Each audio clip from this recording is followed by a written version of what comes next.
Oh, Huddersfield Town, what are you doing? It was in your grasps. You're throwing it away. Look, make sure West Brom look like Barcelona in the second half of that game. Let's chat to Mark, our resident terrier. How are you, Mark? I'm not too bad, thank you.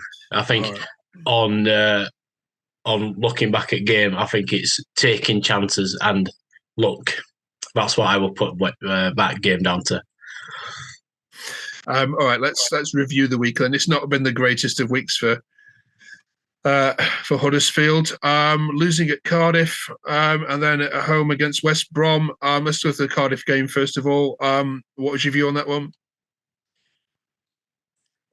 Just tiredness. I think you play a game like that against Leeds United, you get a good point.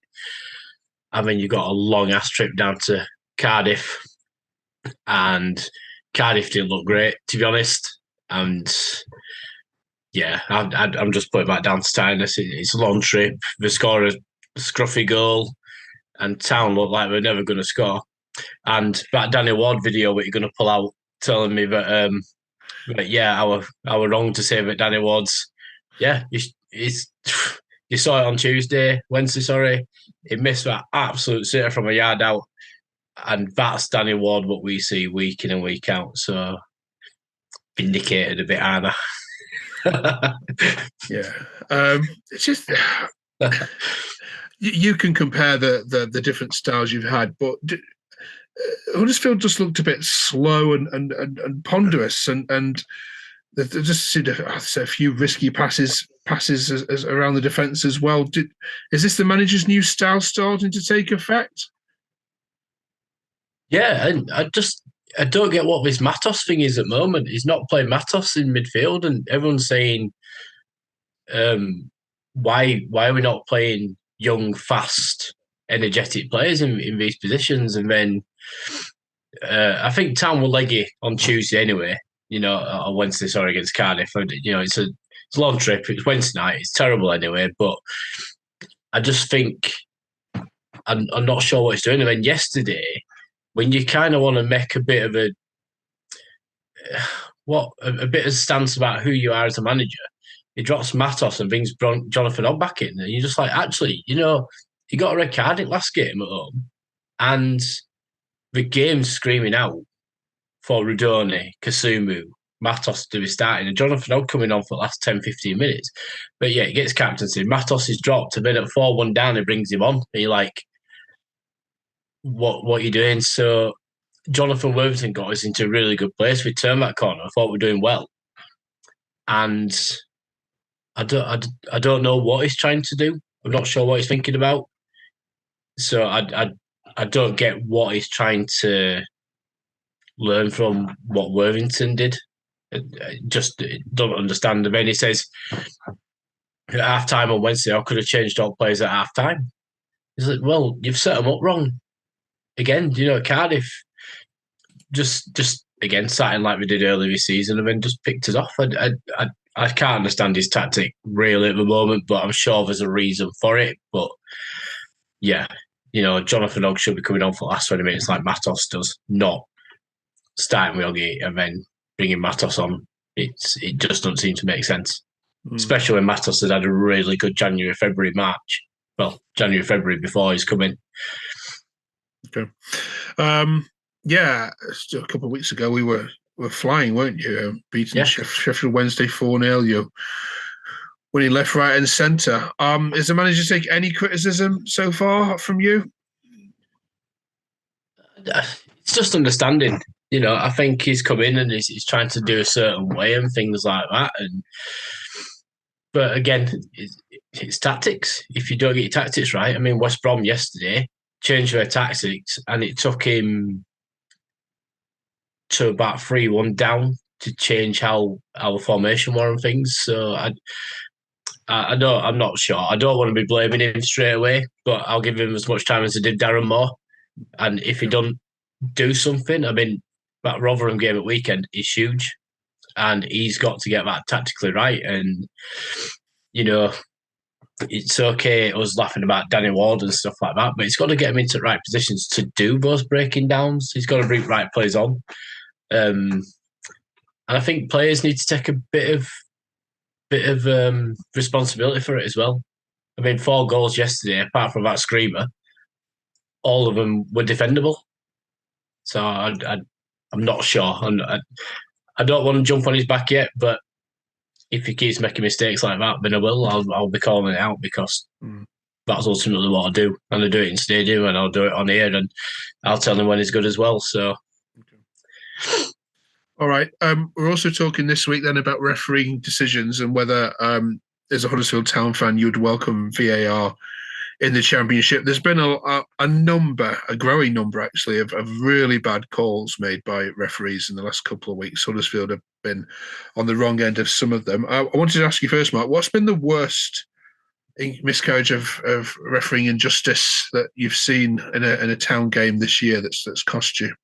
Oh, that offside yesterday, to be honest. Like Al's Lino seemed not seeing that. Literally both sides of the stadium went, he's offside. And he carried on. Yeah, fair enough, for defender like school kids and scored, but he was clearly offside. We've had 3 penalties not given against us, not given for us this season. Jude Bellingham with handball. We've had one where he's took him down outside the box where he went into the box and the referee's like, no, it's a free kick. We've had another one against Bristol City where it handball. But it's not this season, but back in the last season against Blackpool, they forgot to turn the goal line technology on. So when we scored, it didn't get classed as being given because we've not turned it on. And I'm just like, these are simple things. And you're always asking what the liner's doing. And then we've had a few red cards where you're like, how's he even seen that? How's that? And I think, sorry, and another decision when that that Sunderland player cleaned out Matty Pearson the other week. How's that not a red card? So it didn't affect the game, but it could have easily affected the outcome of Matty Pearson's season. It's and having been at Wembley and of course with what happened with Nottingham Forest and decisions there, would you welcome VAR in the Championship next year? I think I'd have it for just refereeing purposes. Yes, fair enough, the offside really, really annoyed me, but the fact that they're doing offside to millimetres is ridiculous. You should have a good, clear daylight between 2 players to say, yeah, he's offside or whatever. I've got my own technique now. I think it should be done, and you start with where your planted foot is. I mean, that's it. Whoever's planted foot is furthest forward. Fair enough, because I'm 6 foot tall, so might be 6'5", and he's always going to be offside compared to me because he's leaning further forward. So it don't make sense. But if you start with where your feet are, you crack on. But I think merely for refereeing decisions, we've seen some horrendous decisions. I can't believe West Brom got away with handballing it the other week and QPR didn't get a penalty. Yeah, fair enough. It's helped us, but it's a terrible decision. Hull City scored with a ram a couple of weeks ago. Patrick Bamford scored with his hand a few weeks ago.